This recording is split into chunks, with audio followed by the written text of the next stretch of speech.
नमस्कार मित्रों। आज सिद्धू ने सट में हमारे साथ देश के वरिष्ठ राजपुरुष और विदेश मंत्री और वित्त मंत्री रहे, अटल जी की सरकार में विदेश मंत्री और वित्त मंत्री रहे यशवंत सिन्हा जी जुड़े हैं। यशवंत जी, आपका स्वागत है। नमस्कार। नमस्कार। हमारे दर्शकों की ओर से, मेरी ओर से आपको हम प्रणाम करते हैं, क्योंकि बहुत कम ऐसे राजनेता हैं, राजपुरुष हैं, जिनके प्रति हम आदर भाव से देखते हैं। हम चापलूसी नहीं कर रहे हैं, हम सीधी सीधी बात कर रहे हैं और आप भी सीधी बात करते हैं, इसलिए आप हमारे लाडले हैं। सर, आज जिस विषय पर हमें बात करना है वो यूनाइटेड नेशंस में हमारे प्रधानमंत्री नरेंद्र मोदी जी गए नहीं।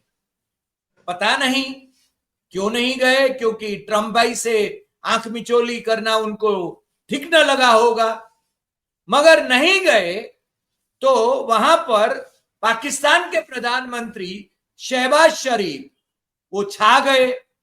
हमारे विदेश मंत्री जी गए वहां, भाषण भी किया, मगर पाकिस्तान का न नाम लिया न अमेरिका का नाम लिया। और ट्रम्प भाई को तो 15-17 मिनट दिया हुआ था, मगर वो तो एक आध घंटे तक बोलते रहे और सबको ठोकते रहे। उनका क्या कहना। और भारत को भी उन्होंने खरी खरी सुनाई। अब ऐसे समय में हम आपसे जानना चाहेंगे कि ये देश की विदेश नीति जा कहां रही है। विश्व में हम तो विश्व गुरु बनने निकले थे, मगर हम तो घर में भी विश्व गुरु नहीं हो पा रहे। विश्व गुरु की व्याख्या भी हमारी समझ में नहीं आ रही है। और जब ऑपरेशन सिंदूर होता है, कोई देश हमारे साथ खड़ा नहीं हो सकता। और पाकिस्तान के साथ न केवल अमेरिका बल्कि चाइना तो हमारे खिलाफ वो युद्ध में शरीक था। तुर्की उनको मिसाइलें दे रहा था, अजरबैजान उनके साथ था, बाकी के देश उनके साथ थे, हमारे साथ कोई नहीं था। और फिर भी हमारे महामानव चाइना गए, सबसे मिले। पता नहीं, आप शायद ज्यादा जानते हैं विदेश नीति के बारे में, विदेश संबंधों के बारे में। हमें क्या करना चाहिए देश की प्रतिष्ठा को पुनर्स्थापित करने के लिए। आपके सुझाव भी हम चाहेंगे और क्या स्थिति है वो भी हम आपसे सुनना चाहेंगे। तो सिन्हा साहब, हम आपसे गुजारिश करेंगे कि आप हमारा मार्गदर्शन करें। सिन्हा साहब। बहुत बहुत धन्यवाद हरि भाई कि आपने मुझे इस कार्यक्रम में अपने विचार व्यक्त करने का मौका दिया। मैं आज एक भारतीय के नाते बहुत चिंतित हूं। इसलिए चिंतित हूं कि मोदी के जो वर्ष प्रधानमंत्री के रूप में रहे, उसमें अगर एक बात इन 11 वर्षों में सबसे ज्यादा प्रचारित हुई, वो ये प्रचारित हुई कि विश्व में भारत का डंका बज रहा है। यही कहा गया ना हमसे, विश्व गुरु बन गए, विश्व में भारत का डंका बज रहा है। मोदी जी जहां जाते हैं वहां मोदी मोदी के नारे लगते हैं, चाहे वो क्यों ना भारतीय मूल के लोगों के द्वारा लगाए जाएं। और देश की जनता को ये समझाने की कोशिश की गई एक बहुत ही शक्तिशाली प्रचार की मशीन के द्वारा कि मोदी जी जैसा विदेश नीति किसी दूसरे इतनी सफल विदेश नीति किसी प्रधानमंत्री की नहीं रही है। और आप जानते हैं कि इतने साल मरने के बाद भी पता नहीं क्यों भारतीय जनता पार्टी के जो लोग आज हैं उनको नेहरू बहुत याद आते हैं। तो इसलिए ये सारी जो कारगुजारी है वो ये साबित करने के लिए है कि अगर नेहरू विश्वगुरु बने थे, भारत को विश्वगुरु बनाया था उन्होंने, उनकी बहुत सफल विदेश नीति रही थी, तो मोदी जी की विदेश नीति उससे भी ज्यादा सफल रही। और इतनी सफल विदेश नीति ना अटल जी की थी, ना लाल बहादुर शास्त्री की थी, ना इंदिरा गांधी की थी। ये अगर आपका उद्देश्य है और ये प्रचारित करने के लिए आपके पास एक बहुत शक्तिशाली तंत्र है, तो इसमें कुछ भी अगर खोट होगी तो जाहिर है कि उसमें एक बड़ा छेद हो जाएगा जो गुब्बारा हम बना रहे हैं। इस बार जो कुछ हुआ है वो एक छोटा छेद नहीं है, वो गुब्बारा फटने जैसा है कि पूरा का पूरा गुब्बारा ही फट गया। जी हमने ऑपरेशन सिंदूर चलाया पाकिस्तान के खिलाफ।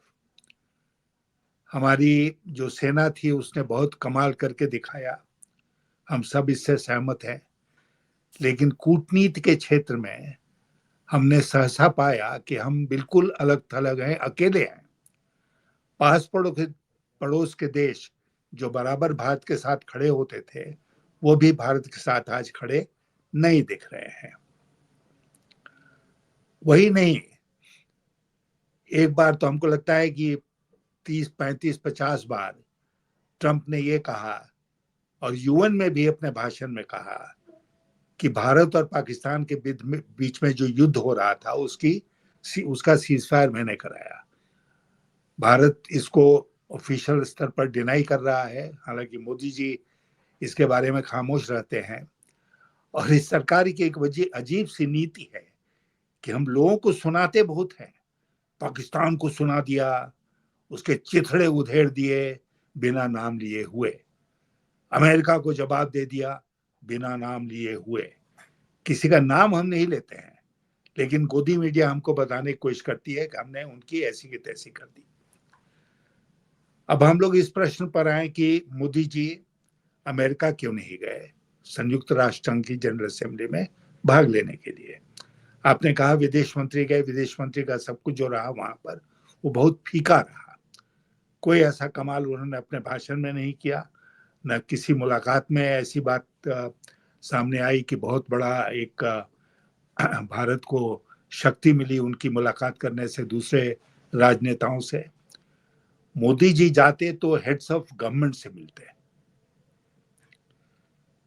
और एक जो बराबर होता है वो ये होता है कि अमेरिका का राष्ट्रपति आता है, यूएन जनरल असेंबली में वो पहला भाषण देता है, और जो भी महत्वपूर्ण नेता उसके लिए न्यूयॉर्क जाते हैं वो अमेरिकी राष्ट्रपति से मिलते हैं। सामान्यतः न्यूयॉर्क में मिलते हैं और नहीं तो वॉशिंगटन का ट्रिप लगाते हैं, वॉशिंगटन में उनकी मुलाकात होती है। मुझे याद पड़ता है कि जब जब मैं गया विदेश मंत्री की हैसियत से अटल जी के साथ, तो उस समय के राष्ट्रपति बुश थे, उनके साथ हमारी द्विपक्षीय मुलाकात हुई, बातचीत हुई। ये एक गिवन है, ये होना ही है। इस बार मोदी जी नहीं गए, क्यों नहीं गए? ये राज नहीं है, क्योंकि राज खुल चुका है इस माने में कि वहां पर पाकिस्तान के प्रतिनिधियों को ट्रंप के द्वारा जो इज्जत दी जाती वो शायद मोदी जी को नहीं मिलती। और ये जो डंका बज रहा है एक बार फिर बहुत जोर से विस्फोट उसमें होता। अब आप देखिए कि ट्रंप ने क्या किया। ट्रंप जो है वो बार बार न केवल पाकिस्तान के जो राजनेता हैं उनसे मिल रहा है, बल्कि पाकिस्तान का जो सेनाध्यक्ष है असीम मुनीर, उससे मिल रहा है। और इसमें मैं मानता हूं कि ट्रंप ये दिखाने की भी कोशिश कर रहा है कि भाई पाकिस्तान में सिविलियन रूल नहीं है, वहां सेना की ही चलती है, और इसलिए सेनाध्यक्ष से वो मिल रहा है। जी लेकिन आपने कहीं देखा कि भारत का बयान आया कि सेनाध्यक्ष से मिलने में ट्रंप ये दुनिया को दिखा रहा है कि पाकिस्तान में सेना का कब्जा है? नहीं आया है। लेकिन मैं जोर दे के इस बात को कह रहा हूं कि ट्रंप इस बात को उन्होंने इन मुलाकातों से स्वीकार किया। बार बार व्हाइट हाउस में मुनीर को बुलाकर मिलने का यही मतलब है कि वो जानते हैं कि रियल ताकत जो है पाकिस्तान की वो सेनाध्यक्ष के पास है, मुनीर के पास है, इसलिए वो मुनीर को न्योता देते हैं। नहीं तो मुनीर जो हैं वो एक तरह से राष्ट्राध्यक्ष पाकिस्तान के बन के वहां पर जा रहे हैं और ट्रम्प से मिल रहे हैं, बार बार मिल रहे हैं, एक बार जी नहीं। लेकिन भारत के लिए इसमें जो परेशानी की बात है वो ये है कि हमारे जो प्रधानमंत्री जी हैं वो डर के मारे नहीं जा रहे हैं कि पता नहीं हम उनको मौका मिलता कि नहीं ट्रम्प से मिलने का। नंबर दो कि नहीं मिलता तो वहां पर पाकिस्तान छाया रहता तो भारत को ज्यादा परेशानी होती उससे। तो ये सब सोच के हमको लगता है कि मोदी जी जिनका प्लेन बराबर दिल्ली के एयरपोर्ट पर खड़ा रहता है कि बस तुरंत उसमें सवार हुए और कहीं के लिए और कुछ नहीं मिला है तो टिम्बकटू ही घूम आओ, तो वो जी नहीं गए। इतनी नहीं मैं बड़ी गैदरिंग हो रही है विश्व के नेताओं की, उसमें विश्व गुरु एब्सेंट है। और एब्सेंट होने का मैं मानता हूं कारण ये है कि वहां पर पाकिस्तान को ज्यादा तवज्जो मिलती, महत्व मिलता, इसलिए मोदी जी नहीं गए।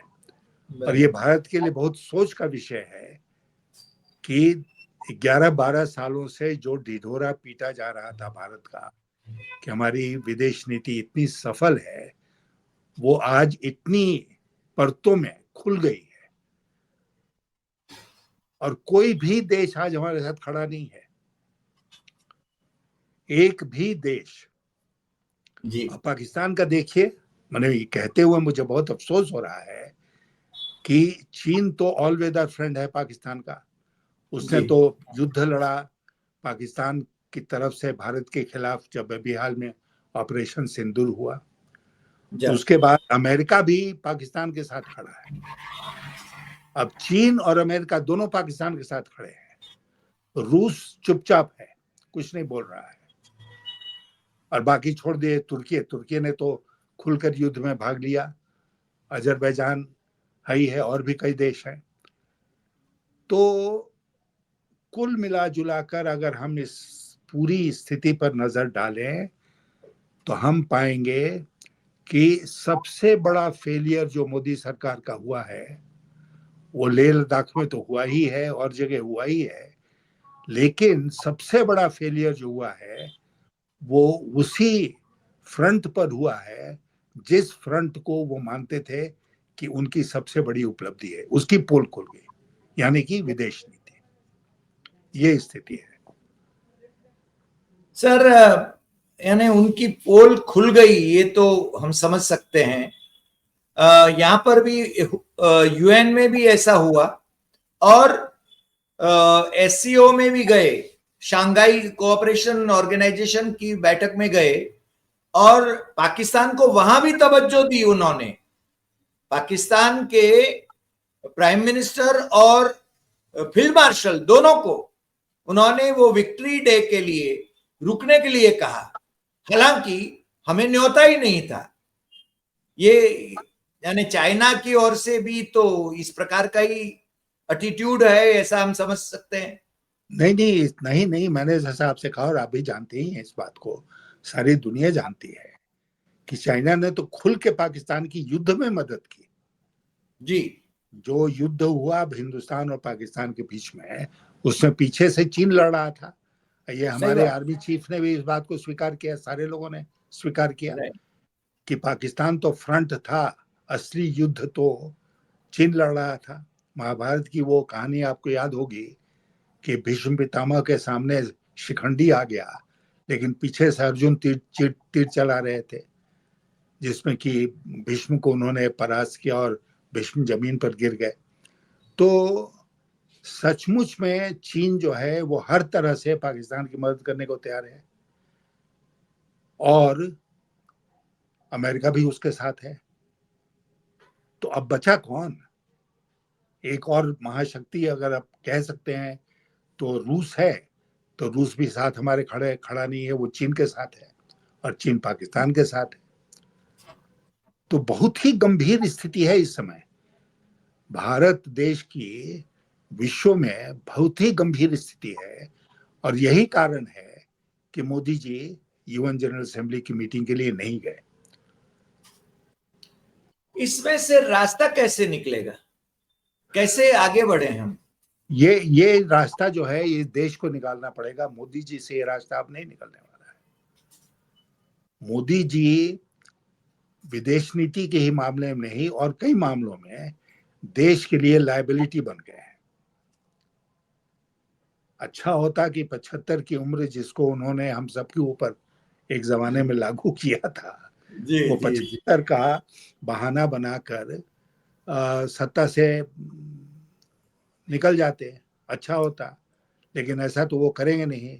उनके लिए सत्ता में बने रहना बिल्कुल जरूरी है।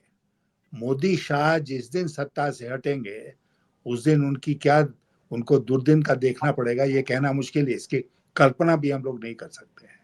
इसलिए वो सत्ता से लिपटे रहेंगे जैसे भुजंग लिपटा रहता है कर्नाटक में जितने सैंडलवुड की ट्रीज हैं उसमें। तो ये जो है ये सत्ता में बने रहेंगे। लेकिन अब देश का बहुत नुकसान हो रहा है इनके सत्ता में बने रहने से। देश का नुकसान नहीं होता तो चलो भाई कोई फर्क नहीं पड़ता है, चलो। लेकिन देश के भीतर और देश के बाहर और विशेषकर देश के बाहर ज्यादा नुकसान हो रहा है। और इसलिए हम सब देशवासियों को इसके लिए चिंतित होना जरूरी है। सर, जिस प्रकार से मोदी जी, उनकी पार्टी, उनके फ्रंटल ऑर्गेनाइजेशंस वो राहुल गांधी को टारगेट कर रहे हैं, तो क्या राहुल से वो डर रहे हैं क्या? बिल्कुल डर रहे हैं। शुरू में जब उन्होंने राहुल गांधी को टारगेट करना शुरू किया तो ऐसा लगा कि जैसे वो उनको टारगेट करके सारा ध्यान उधर भटकाना चाहते हैं और राहुल गांधी में तो कोई दम है नहीं, तो वो उनको इतना अटेंशन देने से भी कोई फर्क नहीं पड़ेगा। लेकिन अब पड़ रहा है।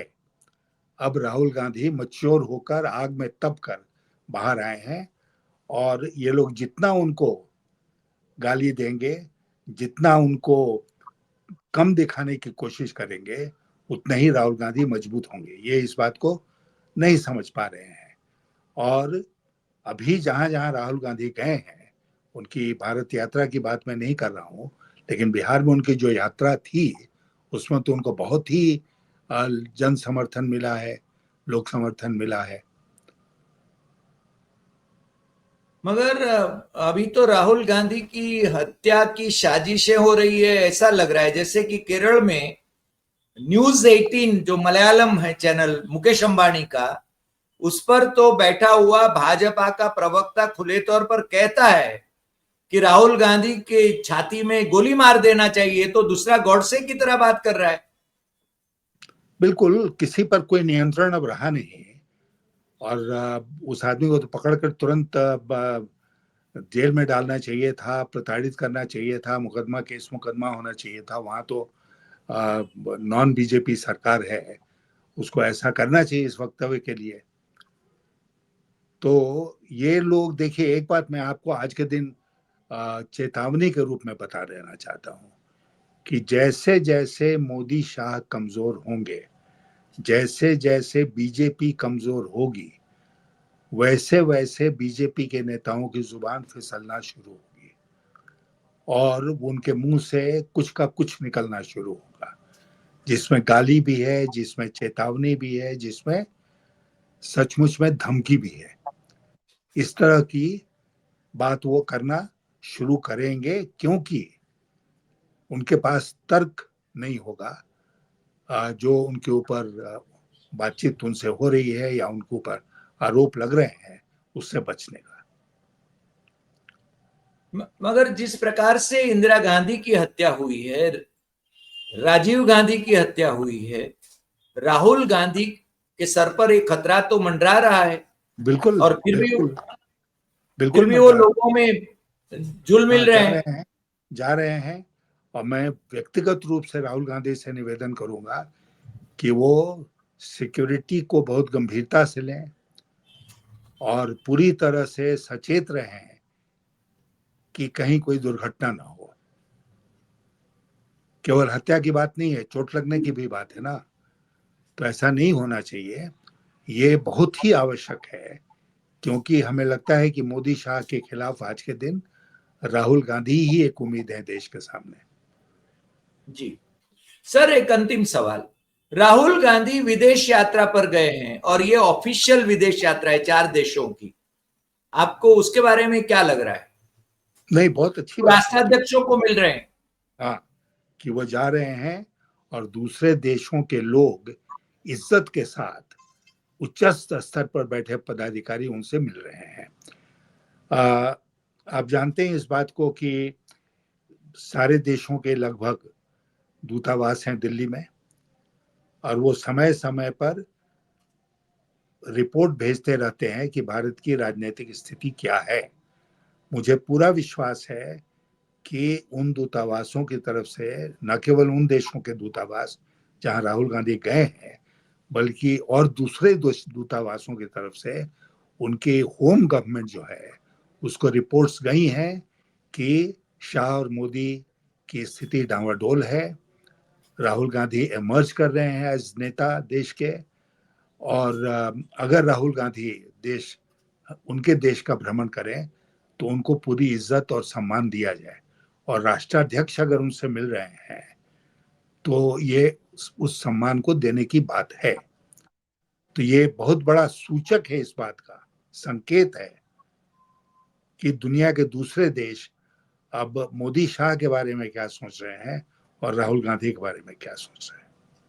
यानी इसका आपका कहने का मतलब यह है कि राहुल गांधी को वो प्राइम मिनिस्टर के नाते देखना शुरू कर दिए होंगे। अगले प्राइम मिनिस्टर के रूप में डेफिनेटली देख रहे हैं। वाह, थैंक यू सर। आज आप हमारे साथ जुड़े और खुलकर बातें करी, और जिस प्रकार से आपने अलग अलग विषयों पर बात करी, मोदी जी के बारे में, Rahul Gandhi prime minister in waiting कह सकते हैं उनको अभी, उनके बारे में, उनकी सिक्योरिटी के बारे में आपने जो बात करी उसके लिए आपका बहुत बहुत धन्यवाद। और फिर मिलेंगे नए एपिसोड में नए विषय के साथ। नमस्कार।